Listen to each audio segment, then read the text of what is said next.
Welcome to the Core Women Podcast, the place for women entrepreneurs, authors, and self-starters looking to build community and gain valuable insights through expert interviews with women at the top of their game. Join your host, podcaster, producer, expert coach, entrepreneur, and author, Dr. Summer Watson, as she aims to inspire and empower you through these candid conversations. Lean in and embrace the journey. It's time to start the show. Here's your host, Dr. Summer Watson. Welcome to the Core Women Podcast, where we spotlight the voices of women shaping leadership through passion, purpose, and impact. I'm your host, Dr. Summer Watson, and today I'm joined by Dr. Maheen Mausoof Adamson, a neuroscientist, healthcare innovator, and entrepreneur whose career spans more than 2 decades of leadership in neuroscience, research, medicine, and translational healthcare innovation. Originally from Karachi, Pakistan, Dr. Mausoof Adamson carved her path from community college in California to Stanford School of Medicine, where she now serves as a clinical professor of neurosurgery and a leader in research impacting traumatic brain injury, Alzheimer's disease, depression, and pain. She is also the founder and CEO of Soof Solutions, a company born out of the Stanford Biodesign Innovation Fellowship. In this conversation, we explore her remarkable journey across cultures, science, and entrepreneurship, and what it takes to challenge expectations, mentor the next generation, and build solutions that truly move healthcare forward. Welcome, Dr. Mausoof Adamson. Thank you very much for having me. I'm very excited to speak with you. Well, I'm excited to have you here. So before we dive into your professional journey, if you could describe your life to this point in one word, what would that word be and why? I would say creative. Creative. Tell me more. As you said earlier, I am a very honest person. I don't hide anything. I say what's very crucial, I think, for women to hear. Some people look at it as a negative word, but I have looked at it as a positive word. When you are trying to build bridges between science and commercial activity, helping patients while also mentoring and doing academic work, you're always looking for funding, you're always looking for grants. The name I've been called is a hustler. Oh my goodness. And that's what I've been called. And the first time I heard it, I was like, is this a negative term? And then I kind of coined it with my own understanding of it. I was like, you know what? I do hustle. So yeah, I hustle all the time. So there it is. Hey, that's okay. I call it doing. We are doers. Yeah. You can have smarts, but I also believe that that balance of smarts and doing really gets you far. Hustler, doer, you have your own word. Exactly. If you think outside the box and you start, you make things happen and you just don't take no for an answer. You just kind of keep moving. Absolutely. And I think that's some of the things that we're going to talk about, how you kept moving, how you continue to do. And so let's talk more. I'd love to start with your personal story.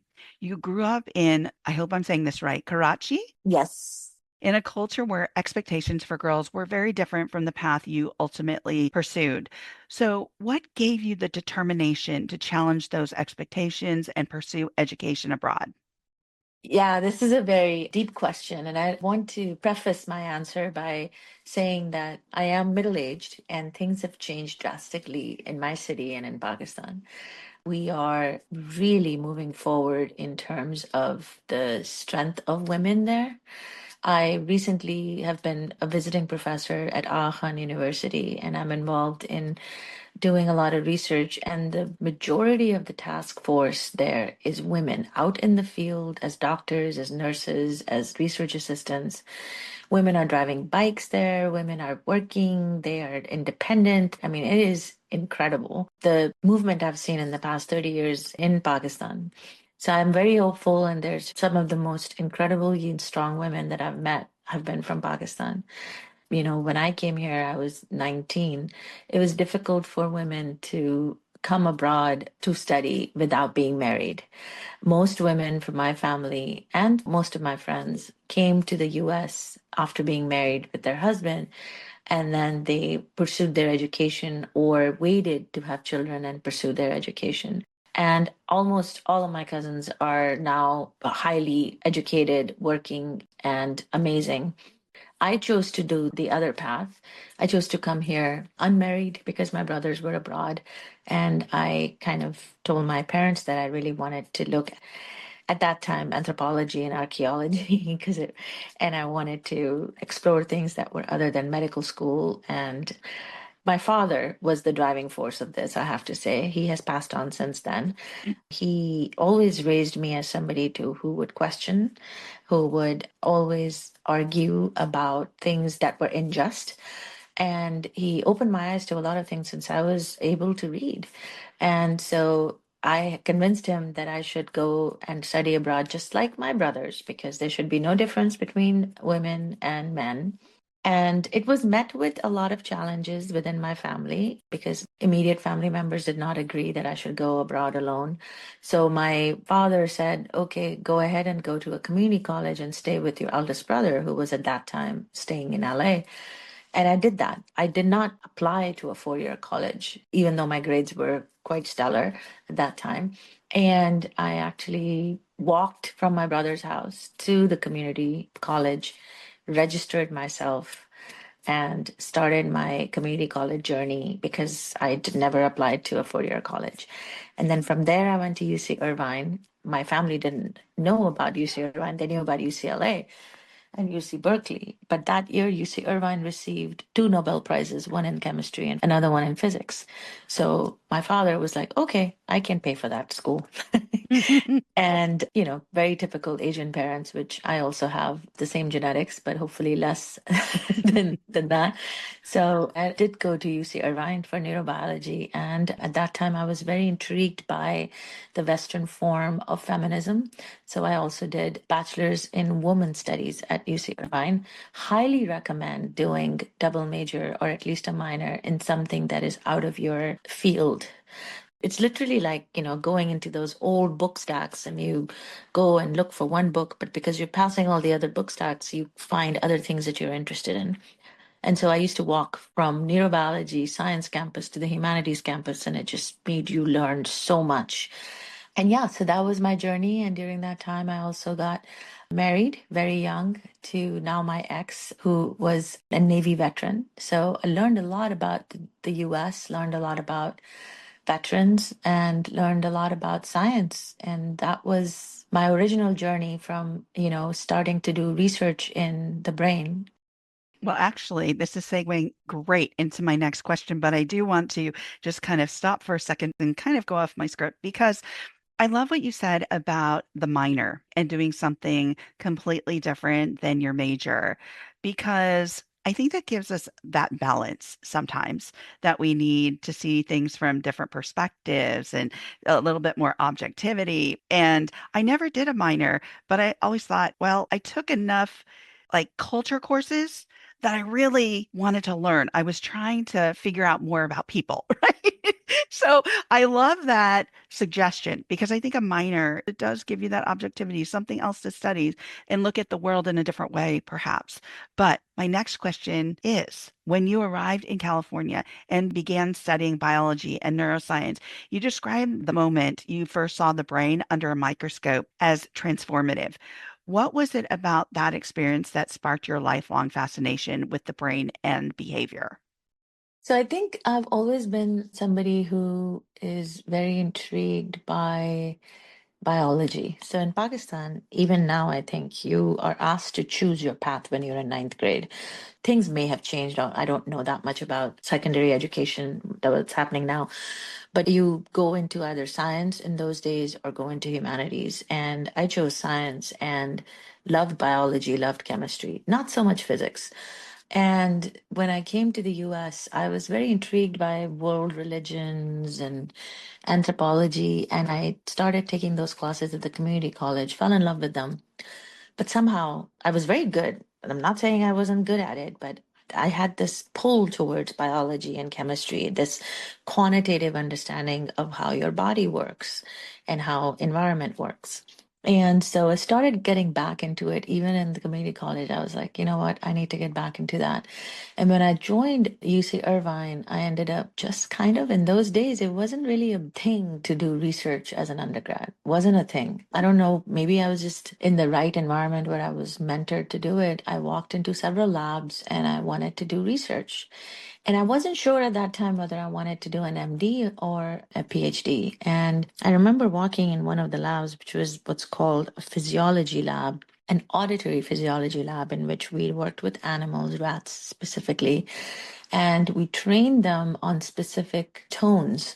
It's very operant conditioning based on Pavlov's dog thing, right? So we would train them on a certain tone so that they would be either in fear of it or would want food. And then we would map their auditory cortex with electrodes in their brains so we could see that we have actually changed the tones that they prefer. This is much older research, but at the same time, it was the basis of a lot of things that are being used now. So it's auditory physiology lab. Now, the auditory part of the brain at that time was less researched than obviously the visual part of the brain, which comprises the visual cortex, is much more studied than auditory.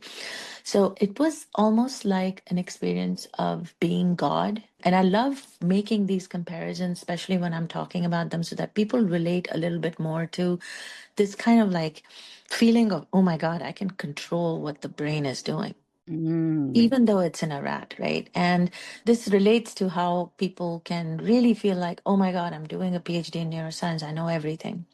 And when you're young and you're able to do these things and you understand that, wow, this is the only organ in the brain where if I stimulate it, I can change the way I dream, maybe. Mhm. I can change the way I think. So it's a direct connection from blood, molecules, imaging, all of that to how you live your life. Literally, how you think, your thought process, and your learning abilities. I mean, all of this we were looking at molecules that we know are important in memory function. We were looking at mechanisms between neuronal signals and chemical activity that constitute what long term potentiation is, what memory is. And it was just so exciting to have that godlike feeling, like, right? And it was like, I'm learning something that can actually make an impact. And so that's how I got really into it as an undergrad. And at that time, people were like, are you crazy? Neuroscience is insane. That's really, really hard. And it was hard.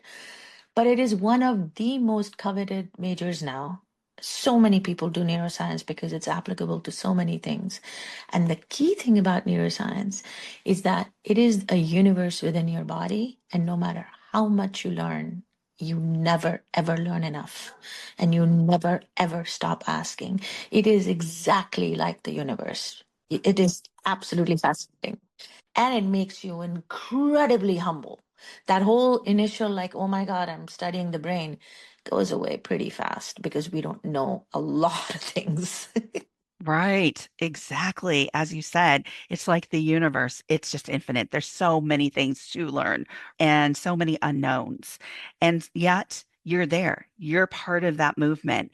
So your journey includes navigating cultural expectations, an emotionally challenging academic environment, and building confidence in spaces where women were often underrepresented. Looking back, what helped you rise from those difficult moments and keep moving forward?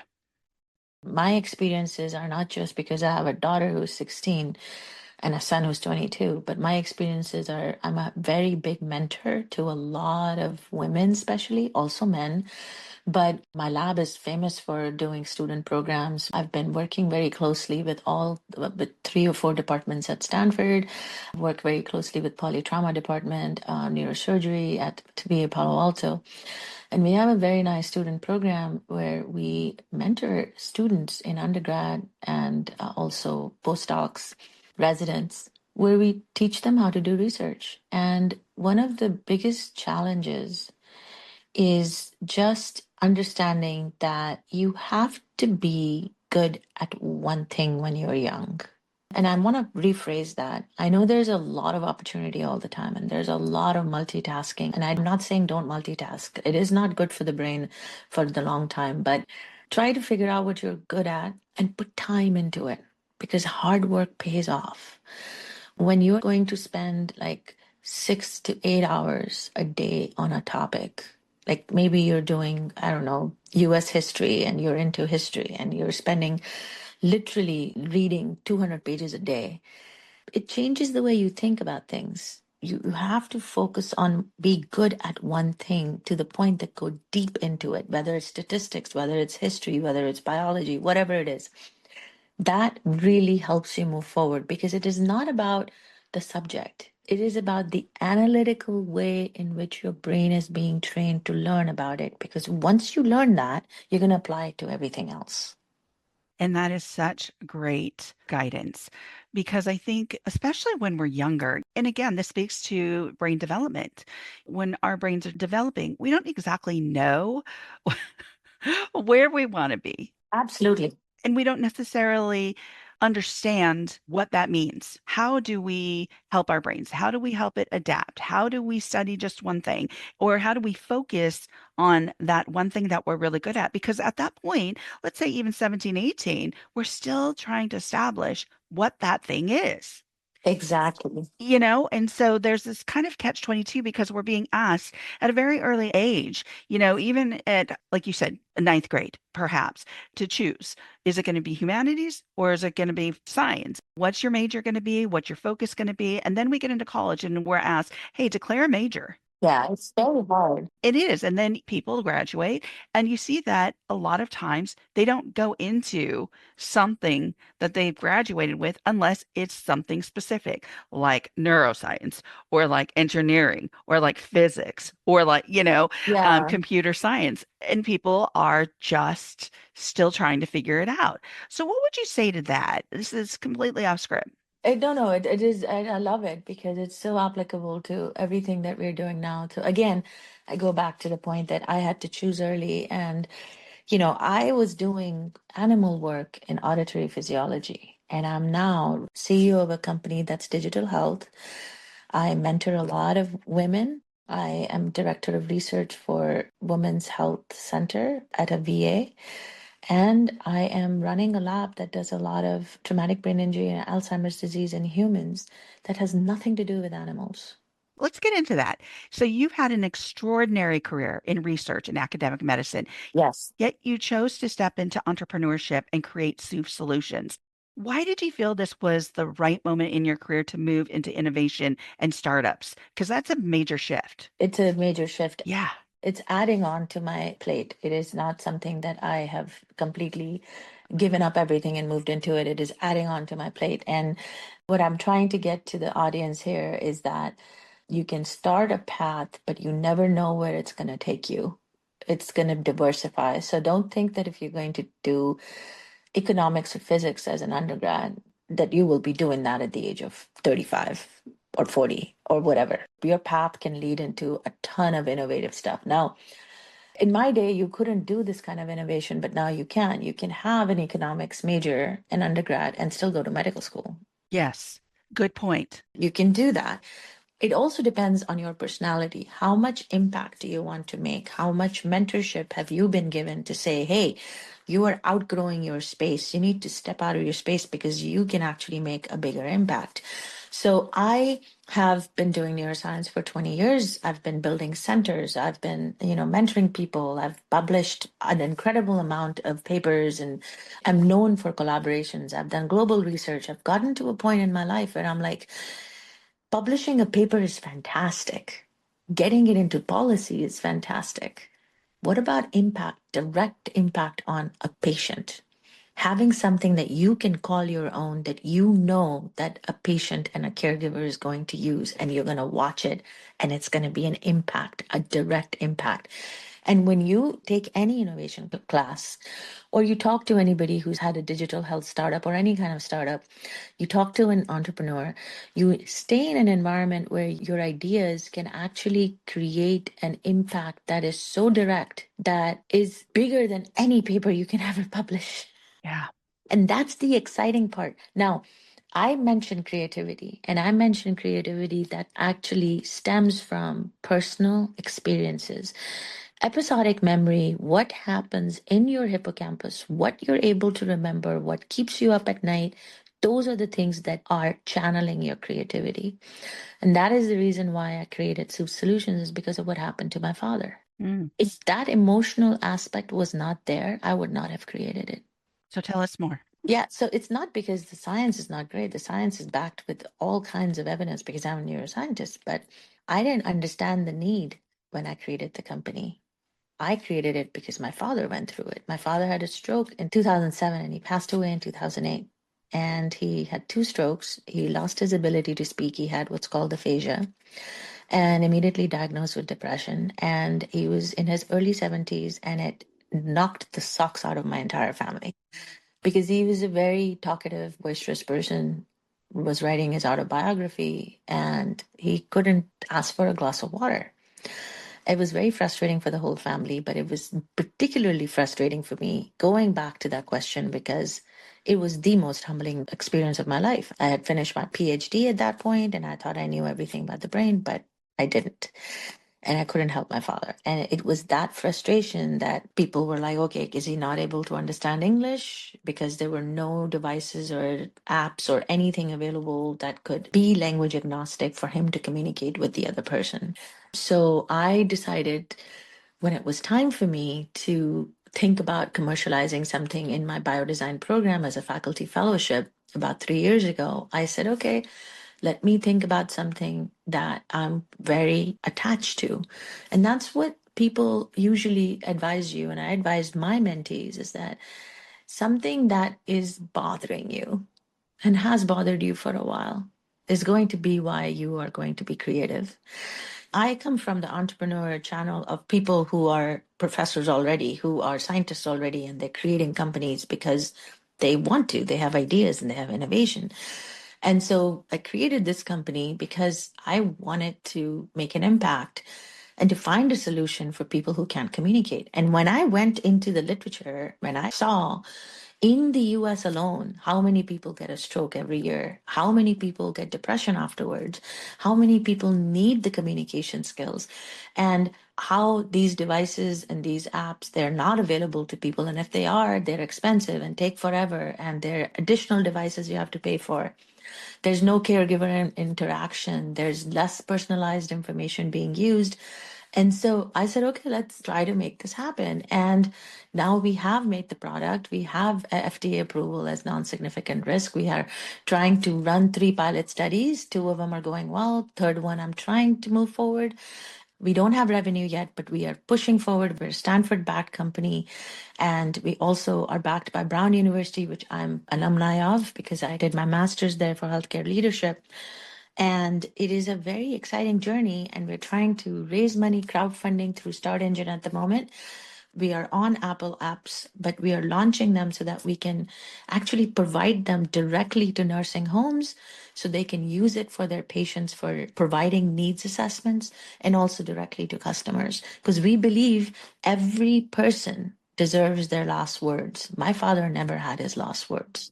Mm. Wow. He just stared at us. Yeah, he couldn't speak. And to me, that is just disastrous. Wow, that is so impactful. Here's one thing I also want to get out to folks. When we make a shift, like going into entrepreneurship, we feel like maybe we've lost part of us, part of our title, part of our worth or value because we're not working for A, B, or C, because that's how we defined ourselves. But when you make those shifts, you're doing it because it's in alignment with who you are, your values, and the impact you want to continue to make in society, in community. And here you are doing just that. You are keeping your foot in the door of medical research. You have created your own company and also being a mentor to others.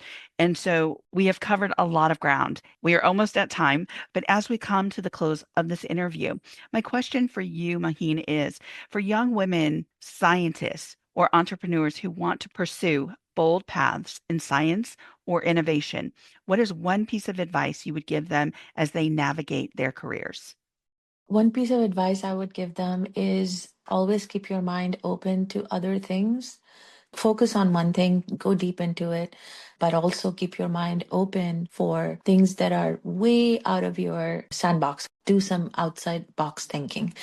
It is always really important to look at the history of science because a lot of things have been done in an environment that was very politically driven, incredibly evidence-based, but also driven by a lot of different forces. And science is at the point where we have to keep in mind government funding, global perspectives, global health perspectives. So it's always nice to know what is going on in the world and think outside the box and not just focus on, that one molecule that you're studying. The other thing is what it allows you to do is it allows you to be humble and it allows you to ask questions. And when you ask questions, you get to learn more and you weaponize yourself against challenges. And you get to learn vocabulary that you can use to communicate with people who are not in your field. And that's important because that's impact. Absolutely. I love both of those tips. Thank you, Dr. Maheen Mausoof Adamson, for joining me on the Core Women podcast today. You are so welcome. Thank you very much for making me feel comfortable enough to be so honest. I love this conversation. You can connect with Dr. Maheen Mausoof Adamson on LinkedIn, her academic website at www.med.stanford.edu/Adamson-lab, and at her company website at www.soofsolutions.com. Thank you for joining us on the Core Women podcast with Dr. Summer Watson. We're so glad you're here and would love to connect more with you. Find us on Instagram, Facebook, and YouTube at Core Women, and on Twitter at Core Women 1. For more about Core Women and Dr. Watson, visit corewomen.com. Want more support and resources for amazing women like you? Great! Join Dr. Watson and Jen Fontanilla at the Life, Love, and Money Collective, a Core Women production that aids in understanding the key traits that might be getting in the way of living a life that you are absolutely passionate about. Connect with Summer and Jen and find out more at thelifeloveandmoney.com.